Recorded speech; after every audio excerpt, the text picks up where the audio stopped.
कि आप एक ऐसे कम्युनिटी से बिलोंग कर रहे हैं जहाँ पर आपकी जो लिमिटेशन जो है अनलिमिटेड है। मतलब जैसे स्काई की जो लिमिट है जो अनलिमिटेड है, वैसे ही इस फील्ड में स्कोप अनलिमिटेड है।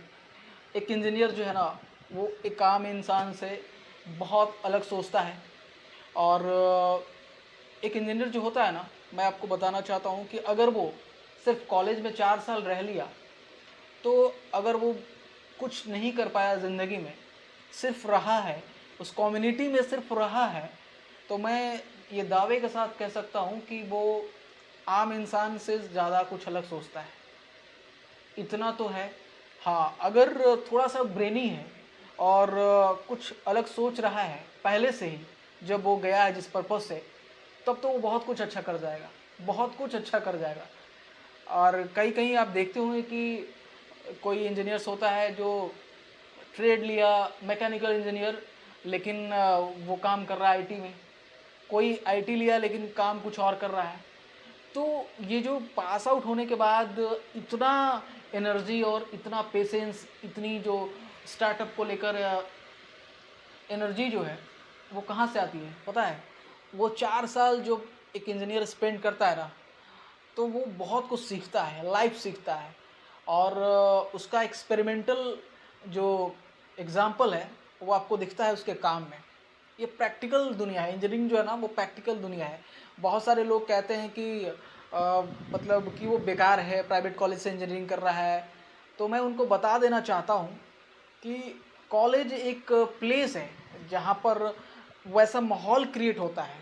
क्योंकि कॉलेज का जो एटमॉस्फेयर है ना, वो एक कोचिंग संस्थान कभी पूरा नहीं कर सकता है, आप ये मान कर चलो। तो अगर आपके बच्चे पढ़ रहे हैं ना, तो उनको ताना नहीं दो या फिर उनको टॉर्चर मत करो कि आईआईटी नहीं हुआ या फिर बड़े संस्थानों में नहीं गए। देखो, आज के टाइम में ना, कि अगर बंदे के पास कैलिबर है या फिर वो किसी चीज़ में अच्छा है, किसी ट्रेड में अच्छा है, तो उसके पैकेज उसका बैरियर नहीं बन पाएगी। वो ज़िंदगी में इतना कुछ कमा लेगा, इतना कुछ कर लेगा, जितना आपकी सोच भी नहीं जाएगी वहाँ तक, यकीन मानिए। और इस देश को चलाने में इंजीनियर्स का बहुत बड़ा रोल है। ऐसे तो सारे डिपार्टमेंट का कंबाइन होकर काम करते हैं, लेकिन जब तक डेवलपमेंट नहीं होगा तब तक आप क्या सोच सकते हैं? सिविल इंजीनियर के बिना एक बेहतरीन स्ट्रक्चर कौन दे सकता है? अगर आईटी की बात करूँ, तो डेवलपमेंट की बात करूँ, तो बिना इंजीनियर्स का आईटी फील्ड में, आईटी सेल में, चाहे वो पॉलिटिकल इन्वायरमेंट की बात करें, चाहे वो फिर किसी प्राइवेट फर्म की बात करें, बड़े ऑर्गेनाइजेशन की बात करें, उसमें भी आईटी का बहुत बड़ा रोल है। बायोटेक की कंपनियां जो हैं, उनमें आप बहुत सारे फाउंडर देखेंगे जो इंजीनियर्स हैं।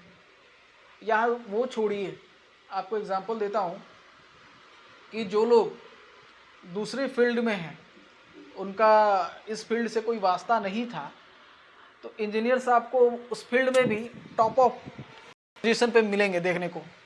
इसका रीज़न पता है क्या आपको? इंजीनियर्स जो है ना, कुछ उसमें अलग क्रिएटिव सोचता है, इस काम को अलग अलग तरीके से किया जा सकता है। माइंड जो है ना, 4 साल में, जो 4 साल की कॉलेज जर्नी होती है ना, उसमें बहुत कुछ सीख जाता है इंसान, बहुत कुछ सीख जाता है, लाइफ सीखता है। और मैं